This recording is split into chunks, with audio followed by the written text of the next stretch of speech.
Danny, tell us where we are right now. Okay, we're standing now at the southeast neighborhood of Jerusalem. This neighborhood behind you is called Gilo neighborhood, Gilo. About 45,000 Israelis are living here, and we're just on the municipal boundary of Jerusalem. This is Jerusalem, Israel, and this is the West Bank. If you look down the valley, you can see from here there are two roads. One road where the traffic runs on, second road, nobody on it, and then you can see a wire fence. Well, this wire fence there is the security fence. Well, oops, wherever you've seen the security fence in the media, they always show you those concrete walls. Well, there are concrete walls. You can see some of them there on the mountain. But please remember, only 5% of this huge project of 451 miles long, only 5% are concrete walls. All the other are wire fences, as you can see down the valley here. You'll never see them in the media. It's amazing because we hear so much about this apartheid wall in Israel, but currently you're saying, look, this is only 5% of this long structure, but which, by the way, you designed, so you know of which you speak. Tell us about the thought process behind designing the security fence.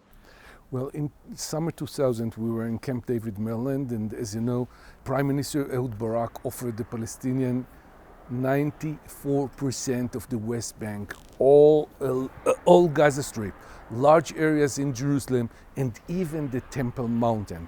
But he asked Yasser Arafat for one thing, that he will sign that this agreement is the end of the conflict between our two people. And Yasser Arafat couldn't do it. So everything crashed down there, and just 6 weeks later, the Palestinians started a terror attack against Israel. The second intifada. What they are calling the second intifada, and of course I don't use their terms because it means, every word means something behind it. Well, first they were shooting from their areas toward Jewish neighborhoods in Jerusalem. Then they were sending terrorists, first with cocktail bottles and hand grenades, then shooting in the streets, putting bombs wherever they can, and then the suicide bombers and the explosive cars. And of course, all the life in Israel have changed in one day. There were three young girls from the Haitian refugee camp that wanted to create a terror attack in Jerusalem. So they just took a taxi from the Haitian refugee camp to Lida refugee camp. When these three terrorists saw the border police here, two of them got cold feet and they went back to the refugee camp. One of them succeeded to get to the bus station there in the street. He got on public bus number 32. The bus was crowded with children in the way to school, and he waited. He waited till the bus came in front of the school, and then he blew up himself. There were 19 children that were murdered in this terror attack, and 62 that were wounded. And everyone was shocked in Israel, not because it was the first terror attack, not because it was the biggest terror attack, then because this terror attack was intended to hit little children. This is not how freedom fighters are acting. This is how terrorists are acting. Well, at that time, the Prime Minister of Israel was Ariel Sharon. You know, Ariel Sharon was a very famous general in the army before he came to the politics. He was in his office here in Jerusalem, less than 1 kilometer from the place that this terror attack took place. He said to his people, I want to go there. I want to see it in my own eyes. They said to him, you are not in the army anymore. You are now the Prime Minister of Israel. You cannot go to such dangerous places. But he insisted, and in the end they took him to the street. It was all bloody there. Some of the wounded were still on the ground. And although he was in so many battles, he was shocked to see these little children. 19 children. 19 children. Purposely targeted. Yeah, and there were 19 children that were murdered and 62 that were wounded. It took another 2 weeks. Another big terror attack in Passover evening in Netanya. And the government took the first decision to let the army design and build a security fence. And that was the moment when I got the mission to be the head of this project.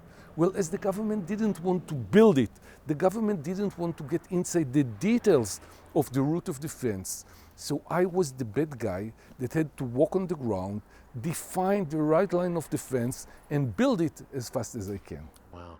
These sound like turning points in the decision to see these horrific suicide bombings, children targeted. And Colonel, this was a non-stop flow, people need to understand, coming from the West Bank of suicide bombers. This was becoming an epidemic in Israel. Something had to be done to stop it. And what were the effects after the fence was built? What happened? From 2000 till 2006, the end of 2006, we had in Israel about 4,000 terror attacks.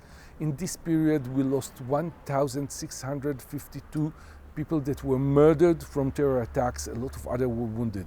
And from January 2007 till today, we had only 33 terror attacks from the West Bank, and we lost in this period 18 people. Of course, I cannot say only because everyone is a whole word, but you can see the difference. But That's it's not astounding. only. That's but an it's not- astounding difference. But it's not only the fence. The fence is the infrastructure on the ground. If the soldiers are not working here, if the intelligence is not working here, if there are no good relations with the Palestinian side and very good coordination with the Palestinian police, it doesn't work. What do you make of the world's reaction? Many times we hear this called an apartheid wall, even though only 5% of this 400-mile-long structure is a wall. What do you make of the so-called international community's view of the fence? Well, as an officer, I have to stop the terror. That's my mission. But of course, I understand what's going on around. First, I have to tell you that it's not apartheid because there are Jews and Arabs that are living in both sides of the fence. There are some Arabs and some Palestinians that are living in Israel, more than 1.2 million Palestinians living inside Israel. Most of them are Israeli civilians. They have everything in Israel. And there are about 300,000 Israeli residents in the West Bank, what is called the settlers. So it's not apartheid because there are Jews and Arabs in both sides, and it's not a wall because only 5% of it's a concrete wall. Coming up after the break, Colonel Danny Terza explains how Palestinian culture glorifies terrorism and prevents peace. It's The Watchman. It's Christians United for Israel only on TBN.